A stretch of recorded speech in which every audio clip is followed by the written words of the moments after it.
Unlike the president. Unlike the president. Indeed so. Ladies and gentlemen, there is nothing quite like an election eve podcast with a man known as the purveyor of anti-American lies. And not to be outdone by the enemy of the people. So, Dr. Fanning, if you would please explain why you are the purveyor of anti-American lies and I am the enemy of the people. Well, certainly. We are gleefully mocking the president's attacks on both the historical profession and the journalistic one. Yes. And he has described us both in those terms. He is, and I believe I'm using the technical term, a nincompoop. So we have decided mockery is probably the best way to go here. Okay. So how are you doing, Anthony? I am doing well. How about you? Quite well. We are sitting here, as you mentioned, on election eve, all nervous and awaiting with visions of poll closings dancing in our heads. Yes, yes, we are. Now, never do you and I do something in which symbolism isn't somewhere in the mix. So explain your hat. No, your hat. I am not my hat. A hat. I do not have effectively a hat, but you are wearing a University of Iowa hat. I am wearing a University of Iowa hat, and the reason I am wearing a University of Iowa hat is because, as we know, the Iowa caucuses kicked off what has become a most unusual political year. And by the way, we still really don't know who won those. Exactly. Yeah, pretty much. We still don't know. The good news little late now. The good news is we are going to know who won this presidential election, but probably not till Friday. That's kind of totally true. That's kind of where I'm going. So what we're going to do tonight on the podcast Profs, the Mockery of Donald Trump edition, is to do as you might expect, make our presentations, our prognostications, our picks, whatever you want to call it, trying to find all the P words that I possibly can. We will also dive into some topics that we thought were perhaps most interesting in the campaign, maybe not talked about as much in the campaign. And when it's all said and done, we will hopefully have you fully prepared for Tuesday. Right. Which, as you know, and for roughly 97-ish million Americans as the time we record this, in the 7 o'clock hour on the now Eastern Standard Time. By the way, got to get off the train just for a second. Got to go down that sort of, get derailed for a minute. Can we please do away with either daylight time or standard time? Just pick agree. Okay. Train has now been, Well, here's the thing. It's a relic from the 19th century. It is completely irrelevant. Yes. And unlike the Electoral College, we don't need a constitutional amendment to get rid of it. This is true. And you could make the case that the Electoral College probably has as much value as daylight saving or standard time, because we should really just have one or the other. Well, it made sense at the time, but I also hasten to point out at the time was 1789. And that was a few years ago. And the only reason it existed is to make sure that slave owners didn't get all irritated that they were going to lose to, democracy. Do you think people podcast back then? Oh, they did the 18th century version. True. You look at some of the journalism, particularly around 1800, and it's like the comments section of the internet, just with slightly worse spelling. Because there was some of that ye old English in there. And ye old English was spell it however the hell you want to spell it. There you go. Now, one other thought before we dive into the seriousness. We need to explain our two pictures. You get to go first. That was actually from my 2014 trip to Istanbul. I was doing it to scout out a potential study abroad tour, which never happened. I am there at the ruins of Rumeli Castle, and which was a 12th century fortification. I'm laughing because really it's more nerves, because what you don't see is that 3 inches behind me is a sheer drop of about 40 feet. Followed by a lot of water. No, I wish I wouldn't have been as nervous. No, it's onto rock. Oh, it's one of those kind of drops. Yeah. You have the kind of meet look on your face there with Wile E. Coyote, huh? Yeah, pretty much. It's what you're like, good joke. Take the picture. There you go. So I don't have to like look the other direction, right? Right. Now your photo, if I'm not mistaken, is from several years and several inches of hair ago, but not in the way most people will think. Yes, that is if you that picture is cropped, obviously, and if you uncrop it, then that picture was taken the day that RMU unveiled the bronze Bob statue. And so I am leaning as I am in that picture because I have my arm around bronze Bob, and he is not speaking to me or doing anything. He just sort of sat there. Well, he is an inanimate object, so. Oh, yeah. Yeah, there's that. That is also 2-ish, I think, eyeglasses ago. 2 sets of eyeglasses, and by my just quick back of the napkin count, what, 8 inches of hair growth? Do you really want me to go there? Yeah, no, because I've suffered the same loss, just in the other direction. As you might guess, I've gotten a lot of questions there, Fabio, about my hair on campus. And there are 2 answers, and both of them are correct or valid. One of them is, as you know, with coronavirus, I am trying to limit the public places in which indoor public places in which I choose to congregate. Sure. And we know that, barbershops and salons and those kinds of places, just because of how closely packed in you're with people that are generally one of those where they say be very careful. And so that's one reason. And the other is that there is part of me that once this started growing, it was like, this is pretty cool. I am pleased you like it. However, we got to get this train out of the station. We do. We do. All right. So, for those of you listening, this is not hairstyling today with the podcast profs. We actually have an election to call. We do. So, okay. Well, you might say it's been a hair-raising year, though. No. Well, no? Are you giving me the brush off? Keep going. Are you giving me the brush off? Are you telling me to comb on now? You're hanging by a strand. Do you really want me to comb on now? I love you. All right, here we go. All right, on a serious note, we're going to get to our predictions. In your mind, and I'm leaving coronavirus to the side because obviously if I included it, it would be the only topic that you and I would discuss. So we're going to leave that one, deliberately off to the side. In your mind, the story this year that best illustrated the potential and the ruination of the Donald Trump presidency. July 1st. And be specific about what happened. That was when they tear gassed the crowd for the photo op in front of St. John's Church. In front of St. John's Church. That might be with the most Bible in hand. Iconic moment that really summarized the entire Trump administration. A pure celebration of style with absolutely zero substance whatsoever. Mm-hmm. The man held a Bible as if he'd been handed a book for the very first time in his life, which might be true. Who knows? Nobody holds a book like that, by the way. I think I'm pretty safe to say.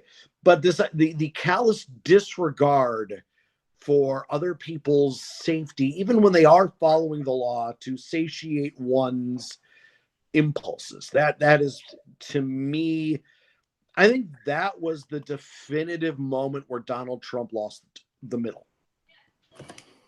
Okay. In my opinion.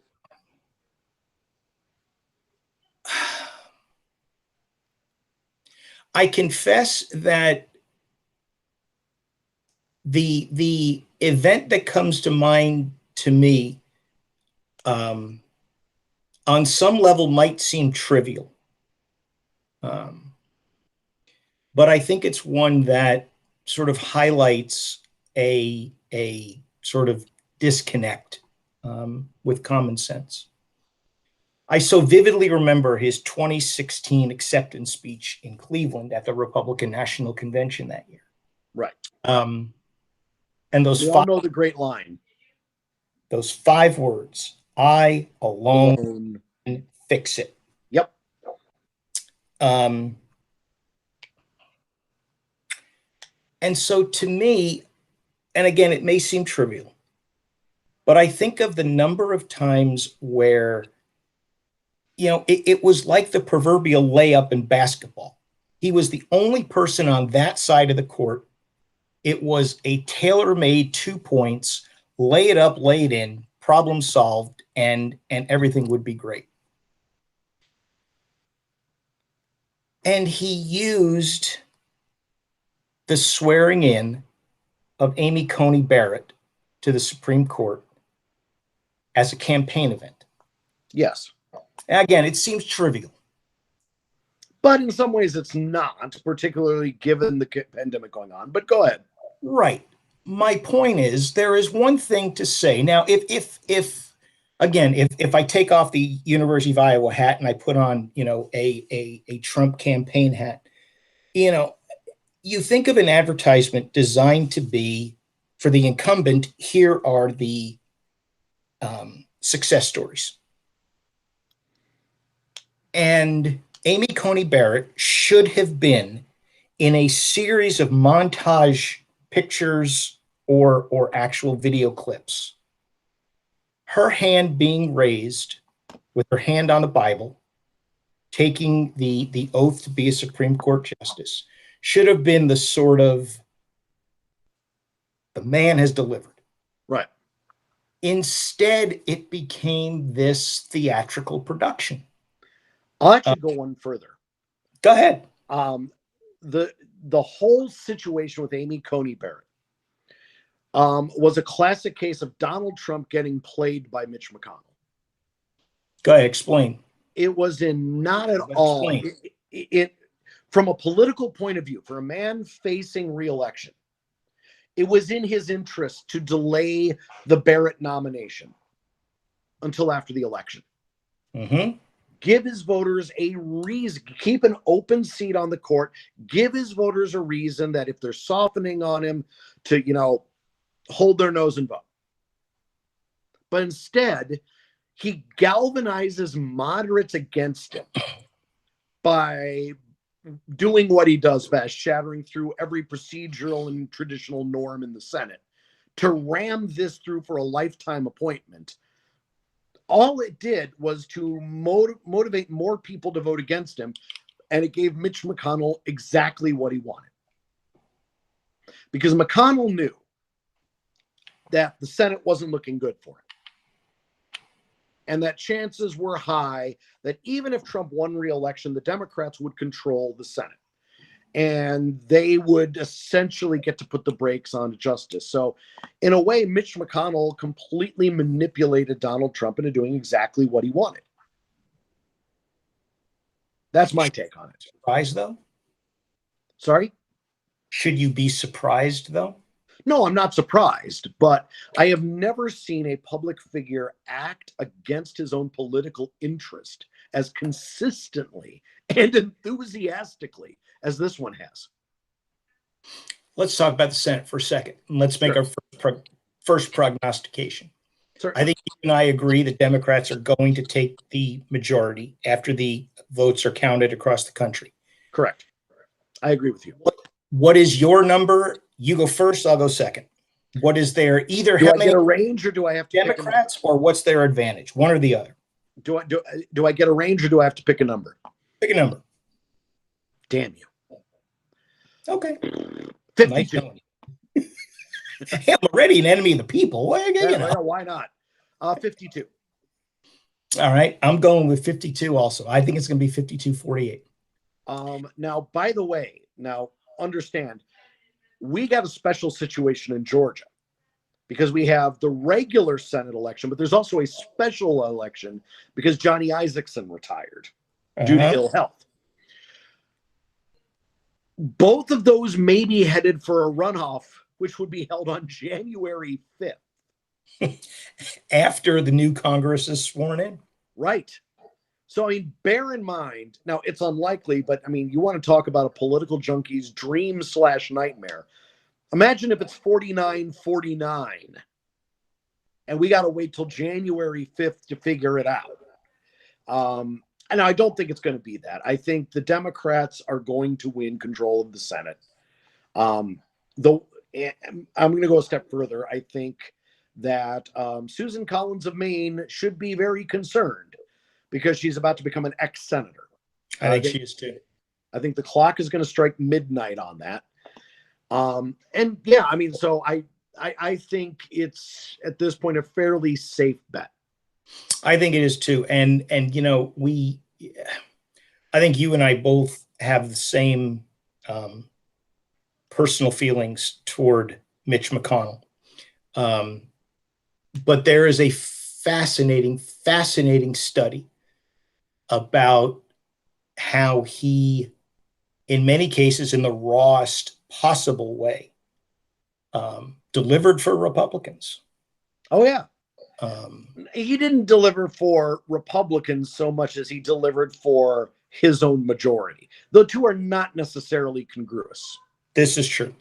But yes, I mean, he has been a master Machiavellian player in all senses of the term, which, by the way, might be a bit unfair to Niccolo Machiavelli, but he has been very good at the exercise of raw power. Now, that said, sorry? I was going to say, do you anticipate he remains in the leadership, this time as Senate Minority Leader? Correct. I don't think Amy McGrath is going to be able to overtake him. At the end of the day, it is Kentucky. I mean, you know, there we are. Now, that said, the old Senate that he came from, and in many ways helped take down the Senate of collegiality and of traditions and norms rather than hard, fast rules, that will die. It's on. We're administering last rites right now. It will die in January. Presuming you and I are right, and the Democrats take control of the Senate, because obviously, if they don't, Lord Almighty, we got 4 more years of what we basically have now. But let's presume they do. But this time with feeling. More likely to happen. Okay. Addition of Puerto Rico and D.C. as states, or an expansion of the Supreme Court? I'm actually going to say Puerto Rico and D.C. I think both are pretty high. Now, an alternative toward an expansion of the Supreme Court would probably be the creation of a constitutional court, because nowhere in the Constitution does it give the Supreme Court the right to decide what laws are constitutional and which ones aren't. For that matter, by the way, the Constitution doesn't give the Supreme Court the right to judicial review as far as that goes. But that would be a remedy short of a court expansion. So that might happen, but I think both are very likely. I think the reason DC and Puerto Rico, at minimum, will be added as 2 new states are, one, just on the face of it, there's no godly reason they shouldn't be. You have American citizens living in these areas who don't have representation in Congress. It's nonsensical. So just on the straight logical sense, it makes sense. In the political sense, obviously, these areas tend to skew Democratic. And by the way, We have added states to the union for political purposes since the first two new ones we added. This is nothing new. The whole reason we have 2 Dakotas is because the Democrats back in the 1880s wanted 4 more senators. That didn't work out very well long term. Well, it worked out in the 1880s. No, I know. I understand. But by the way, the other side of that, though, it's also a reform that cannot be undone under any circumstances. And I think that will be very appealing to the Democratic leadership. Now, personally, my vote, I would argue there's no reason that any Americans living in our island territories should not be state. I can't. I'm all for it, making the number of stars on the flag a nice even 56 as far as that goes. But that's just my take on it. Distance might be a legitimate concern there, but I am certainly with you. Yeah, that's why we have the internets. My sense is Biden is more of the, let's add DC and Puerto Rico. I think you're right. I think the other 4, the Virgin Islands, Northern Marianas, and all that, probably not.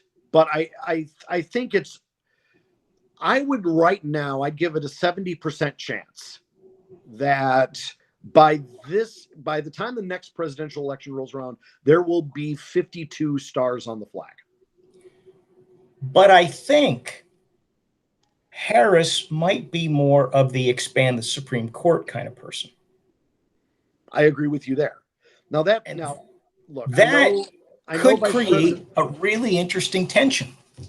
In a good way, but an interesting tension. I'm not sure how much tension would really be there for this reason. Biden came out and announced that he's going to put together a bipartisan commission, a number of Democrats, a number of Republicans, and a number of constitutional experts to decide what to do about the court system. It's real easy to find 4 to 5 constitutional experts that kind of agree with where you want this to go. But I see the point. I'm not sure there's going to be all that much tension. One of the stories circulating around is that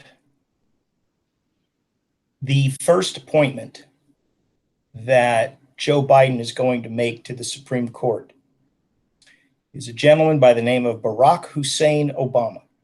And wouldn't that just be delicious? Put any stock in it? As they say in NASA, there's a non-zero chance. I'm not sure he wants the job. There is that. That said, there's no real argument against it, especially considering that we've had a former president not just be on the court, but be Chief Justice. See, that to me is the difference, though. That to me is the difference. I'm not degrading or demeaning the Supreme Court in any way.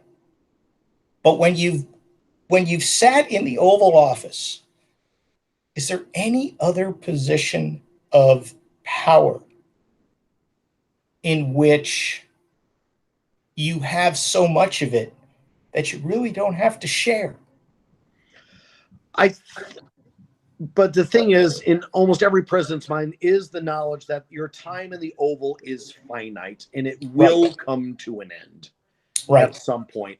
The Supreme Court is about as close as you get to that, I would actually argue. Right. We've had, the historian in me is like, well, there was John Quincy Adams, who, after being president, went back and got elected to the House of Representatives. So there is that, but there is that. That would not fly today. All right, we know why everyone's here. We know what they want, so let's give them what they want so we can That was a heck of an A block, by the way, that you just put in. That was like a good 20, 25 minutes. But we know why everybody's here. Yep. We know what they want to hear. So let's get to it so we can wrap it up and enjoy the remainder of Monday evening with our families. You go first. Number of electoral college votes, Joe Biden wins Again, you say Friday. I think it's going to drag out a little longer, but irrelevant at this point. I think you and I both agree he's going to get the majority. What's his number? What's his final number? I can't give you an exact number just because I don't have an electoral map in front of me. I would say a safe bet is somewhere in the 340s, somewhere in there. All right. So you have him basically matching or winning, coming comparable to his boss in 08. All right. So now, by the way, now important note here about when we're going to know. There's a difference between when everything's done and when we know who the next president's going to be. Right. My argument is I have a suspicion. You talk about that journalistic, itch you get. I have a suspicion that by midnight on election night, we're going to have a strong idea that Biden has won, because I think he's going to win one of Florida, Georgia, North Carolina. If he wins one of those states, that's basically it for Donald Trump's reelection chances. I agree with you, especially if we accept that he is likely to win Wisconsin and Michigan.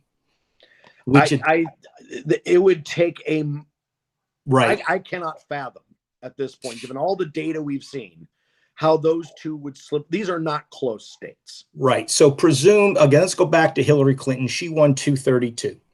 Right. If you give Biden 26 more, the Correct. 10 from Wisconsin, the 16 from Michigan, that gets him to 259.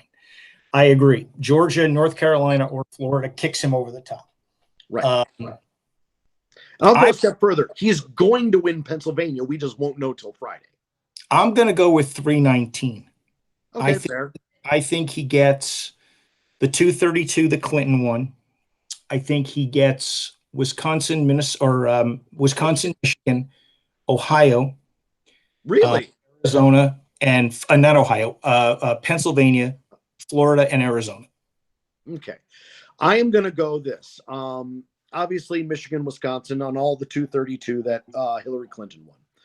I'm giving him PA, Georgia, and North Carolina, not Florida. I'm going to give Florida to Trump. Iowa goes to Trump. Texas goes to Trump, but we won't know that till Friday. I think that's going to be a squeaker. True. And I will give Arizona to Biden. Now, one interesting thing about this, first of all, I think all of our listeners need to remember, there is nothing at all unprecedented or even uncommon about having to wait 48 to 72 hours to get all the votes counted. That is in no way unusual.